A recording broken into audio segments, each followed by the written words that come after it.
English speaking. Valanciunas had a double-double before halftime. He and his Raptors have a 2-0 lead. Here's the professor. Oops. Jonas, I mean, you've been saying, you said this morning, have all year, that you're how much you're enjoying playing this season, and when you look at how your team shared the ball, moved the ball, involved everyone, especially in that first half, is that an example why? I mean, it seemed like everyone had a chance to make an impact on the game early, yourself included. We strong as a team. We're not strong as individual players. You know, we did it as a team. You know, we were great defending, helping each other, moving us on the strings. So I think this is team sport, and when you play together, when you support each other, help each other, it's fun. It's gives you that extra confidence to enjoy the game. Jonas, is there anything you need to change in the way you defend Wall, or is it just things that you need to do better? Specific about Wall, he's a good player. He's super athletic. He's fast, but you know I think we're doing a pretty good job just taking his penetrations away. So he's gonna score. It's not about that. How are we gonna eliminate him? Doing maybe just one thing, not exploring his role. Eric Kareem, The Athletic. You've been handing off and dribble handoffs to Kyle and DeMar for years. Now you still do that in set screens, but you have sort of other options. You can keep it, you can make the dump off pass. How much more freedom do you feel like you have in those situations? That comes, as I said, that comes with playing with each other. You know, we've been here for a long time, especially Kyle, DeMar. We know each other, and it's easy to make a play when you know he's your teammate next step. And it's reading plays, so it feels good to just do that, just make a play. Last call for Jonas. Thank you, everyone. That was quick. I was about to speak French, but okay. Next time, Jonas. And just like that, you thought you were watching a Wizards-Raptors post-game show? You're now watching a Bucks-Celtics post-game show. Happens that quick around here. Jaylen Brown, speaking of quick. Speaking of getting posted in the game. Tyler Zeller. By the show. Victimized. Chris Middleton trips. Al Horford swipes it. Again, turnovers a problem for the Bucks just as they were in game one. Terry Rozier to Brown, 12 in the first quarter. Giannis had a big night statistically. Ooh, contact, it's a block and a bucket. And Shane Larkin pays the price. He was sliding sideways there. Actually, Yes, it was a good call. He was. Still hurts. Ooh. And then Antetokounmpo, that's a big crossover. And a nice long reach on the finish. Holy cow. He had 18 at the half. Marcus Morris. Both Morrises playing tonight. That's called a step back. And Marcus Morris carrying these guys off the bench and really playing at a high level in the series. Jason Tatum with the steal. Terry Rozier, who had 14 at the half. Boston led by 9 at the break, third quarter. More from Rozier, who has come into his own here late in the season. Beautiful floater. Finished with 23 and 8 assists on the night. Celtics in transition. Rozier to Brown, who had the feeling and had all day to knock it down. Got a dribble to set the timing. Under 4 seconds to go in the quarter. Larkin versus the buzzer. And he beat it. Well, they're just clicking. I mean, it's still hard to imagine this team with all the injuries they've dealt with in adversity this season. I mentioned this in the pregame. It's easy to forget how inexperienced this group is because they're the 2 seed. But you look at some of the lineups that they put on the floor and think, well, how are they doing this? They're doing it because they are a metronome from an execution standpoint. It doesn't matter who's there. They're going to keep time the exact same way They have the same level of accountability to each other as the last guy. It's remarkable how clear their role delineation is and how much Brad is able to get from anyone he puts in the game. Having research checked to see if the word metronome has ever been used on this network before. I thought that was a rap song by Public Enemy. We'll get back to you on that. In the meantime, Joe Prunty is at the podium down 0-2 in Boston.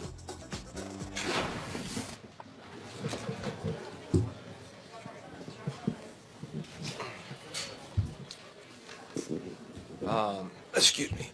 Tonight, Boston, from the jump, I felt they played harder. Again, first quarter differential, similar to the other night. 7 turnovers to start that quarter, which is similar to the other night. But they, loose balls, little things, even offensive rebounds early in the game as well. The little things were problems, and a lot of that added up throughout the entire game. So regroup, and we'll head back home for Game 3.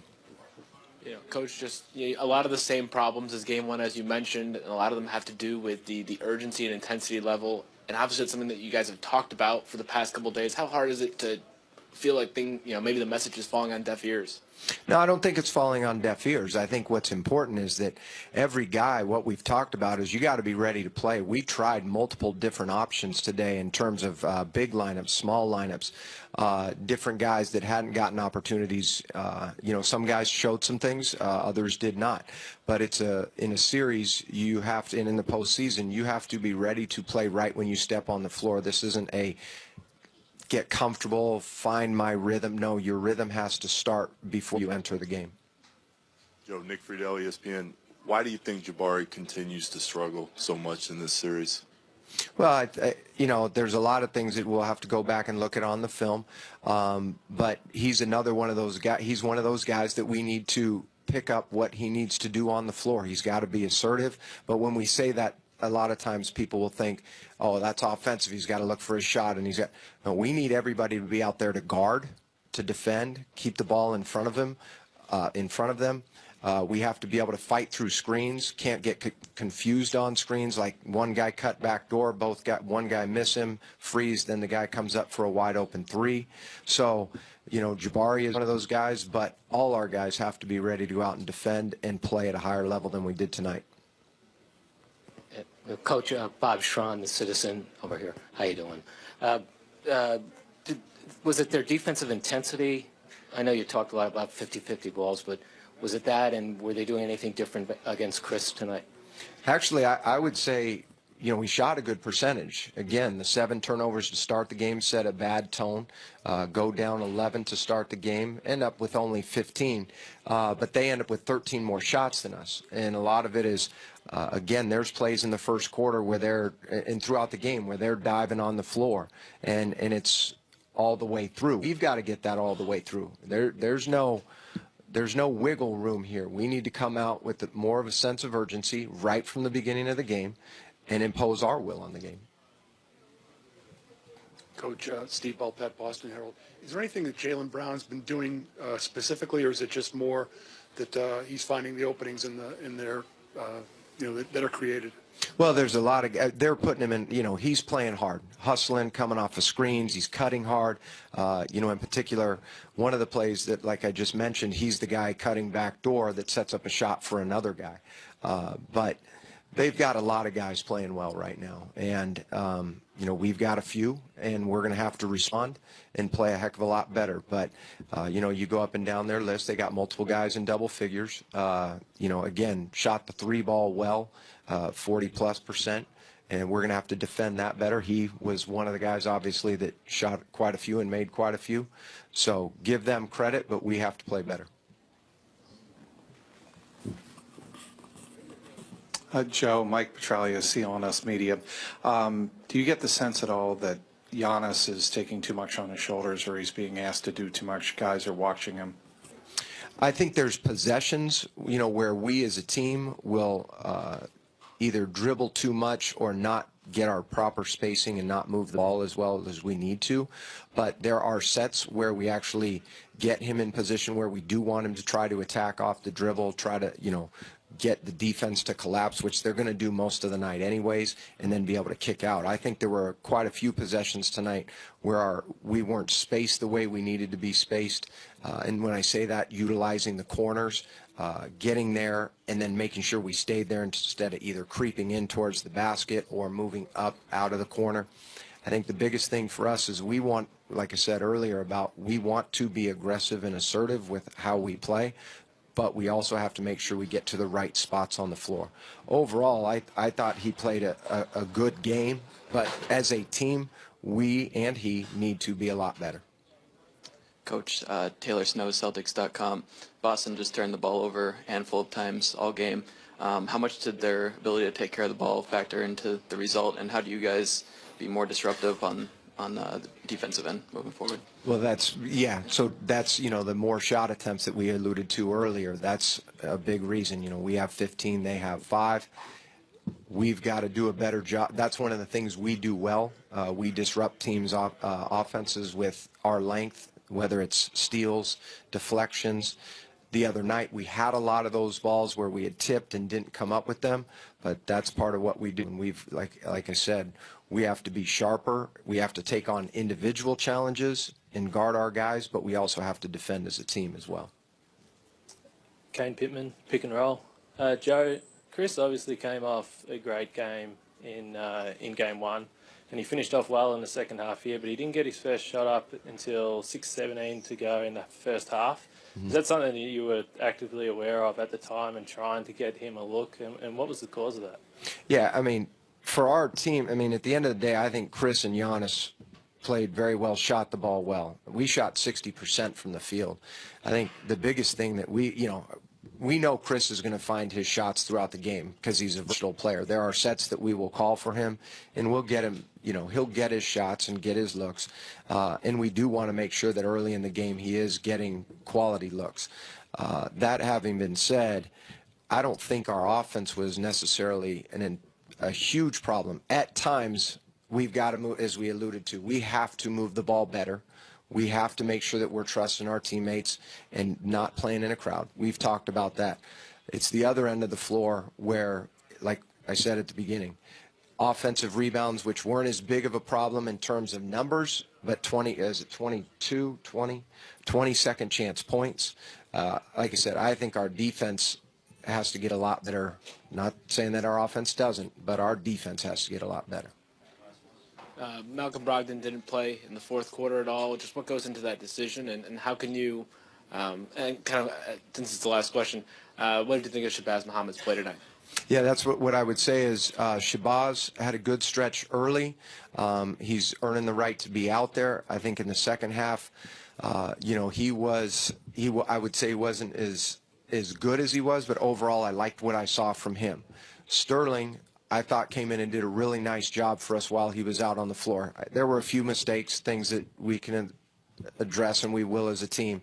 But I think, in general, our bench, we need somebody to come off, and we're trying to, like I said, we looked at multiple options, multiple combinations of players, trying to find some answers to a lot of the issues that we addressed. And, I think a guy like Malcolm has to be ready to go, and I know that he will be. Well, that leads us seamlessly into our Twitter question from Aaron. What lineup changes do you think would most or best benefit the Bucks? And you heard Joe Prunty allude to a couple of rotation changes, if not lineup changes. Shabazz Muhammad came in at 11 points off the bench after not playing in Game 1. Sterling Brown, who played 1 second of Game 1, spent nearly 9 minutes out there tonight. Well, I think one thing, and they did this in Game 1 with some success, so I'm surprised that they played as many minutes tonight as they did with a true center on the court. I think when they play with Giannis at the 5 and they play their best players, just play all 5 of your best players, they actually produce at a pretty high level.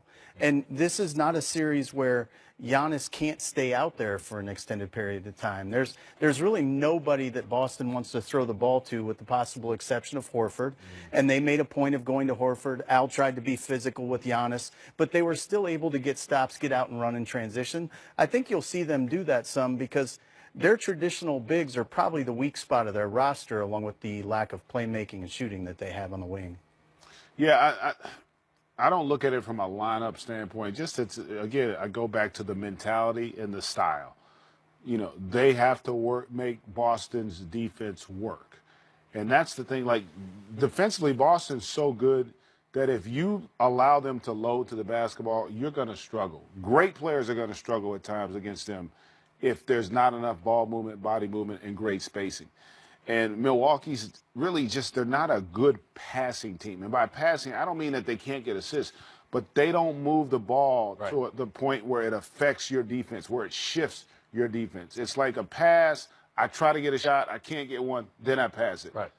That's not going to work against high-caliber defense. So they've got to try to play earlier in the shot clock before the defense is set, and they've got to figure out more motion and better spacing within their offense. Their offense will allow them to defend better.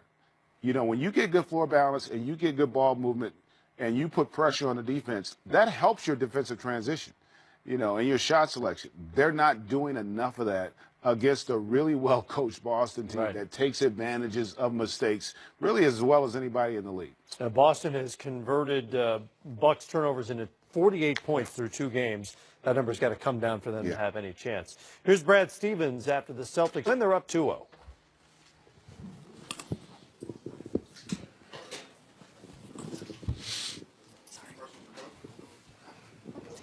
Brad, Bill Doyle, Worcester Telegram.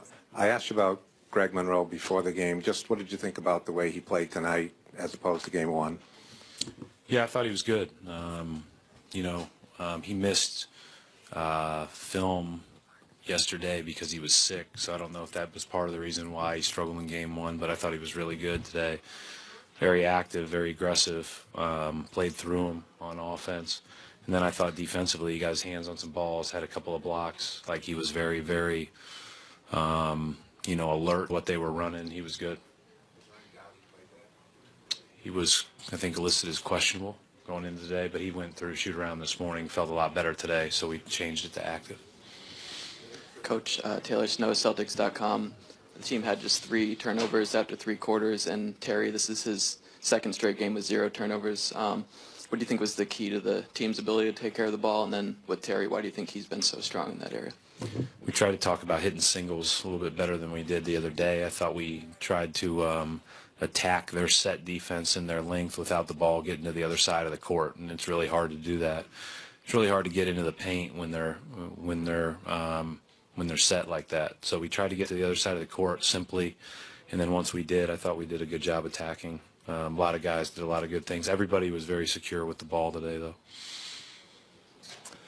Mark Murphy, Boston Herald. Brad, Shane in game 1 had a couple of rough moments with the ball early.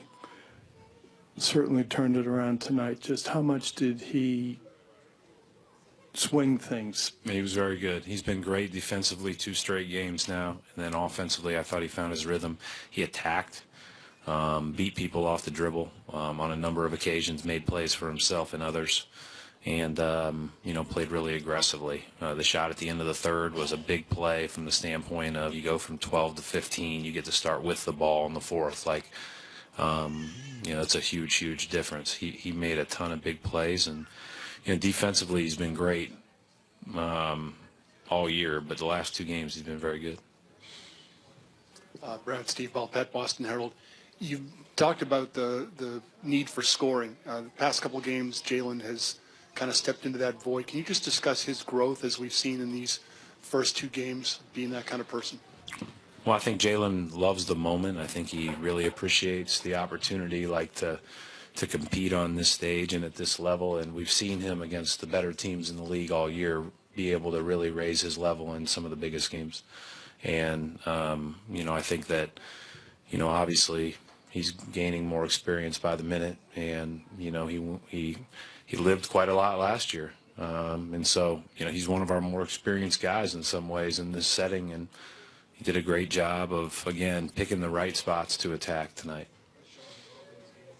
I would say that obviously he's had a great year when you consider from a growth standpoint in almost every category from my eyes.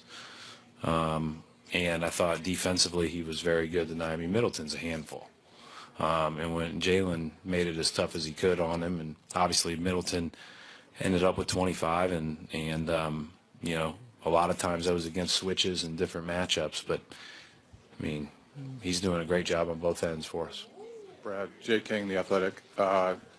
When the Bucks went small with Giannis at the 5 the other night, you guys went small. Today you went big for a stretch with Monroe in there, and also used Gershon. When you go that big against them, especially their small unit, what are the keys for you, and what convinced you to go to that tonight? Well, I think, you know, it helps to do that when you're up 15 late. You know, I think that the bottom line is that we knew we could post Monroe with whoever was going to guard him in that setting, and if they switched Giannis onto him, we could still post him, or we post Al against whoever the guard was that was guarding Al. So Al's ability to guard perimeter players and Gershon's ability to guard perimeter players, I think, gives us some flexibility there. Brad, Chris Mannix with Yahoo. Along those same lines, with so many guys coming in and out of the lineup in the last few weeks, or really all season, how valuable is a guy like Al in sort of establishing the connectivity out there on the floor, helping right away? Yeah, I mean, and Al is very locked into what's going on in the game. I mean, he's thinking about it at a high level. He, you know, we switched his rotation in the second half so that he was going to be more of a 3-stint player instead of 2. And you know, he is flexible as far as whatever you want to do, but he is really locked in to all the different matchups that he may have to guard, and number one being Giannis. Yeah, I thought second game in a row, I feel like we did a great job on Giannis. He ended up 13 of 17 for 30 points. He's impossible to guard.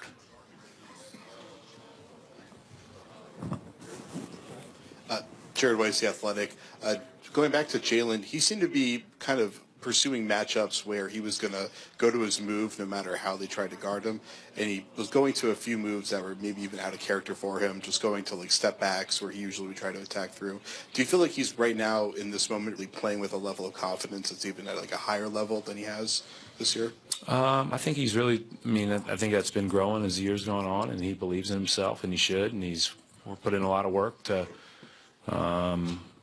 you know, to again play well at this, on this stage. And he obviously has some athletic ability that's extremely unique, with ability to separate, explode, as you mentioned, step back and create separation. He just, you know, as he continues to get older and get more experience, you know, he's just going to get better and better and better. And that's why I'm not surprised by what I would consider to be a great jump in year 2. Brad, Mike Petralia, CLNS Media. The confidence with which the team played early on from the get-go seemed pretty significant. I'm just curious, your observations in the first couple of minutes, if you noticed that high energy you guys are playing with. Yeah, I mean, we felt really good about how we guarded them the other day. We didn't feel great about our attack. We felt like we could improve offensively quite a bit from that game, and so I thought our guys were excited to play. And you know, I thought that hopefully, you know, we can play more possessions like we did tonight. But they were clearly very locked in on both sides of the ball, and you know, you better be, or else you'll get beat in this setting in the playoffs. Coach Mark D'Amico, Celtics.com. A little bit different scenario for you guys right now than it was a year ago after your first 2 home games in the first round. What is the key to maintaining an edge now as you go on the road, being up 2-0 as opposed to being down 2-0? Yeah, I mean, if we don't play with an edge, we'll get beat by 30. So we better play with an edge. Better play competitive, better be tough. Can't let go of that. I mean, you don't have a chance if you don't do that. That's kind of who we've been. Like, that's why we've got very good players. We've got very versatile players. We've got very confident players. We care about the game. We care about each other. But first and foremost, we've got really competitive guys. And, you know, if you don't compete, you're going to get beat. The game will be honest. Thanks. Celtics are competing and are winning. Jaylen Brown is thriving so far.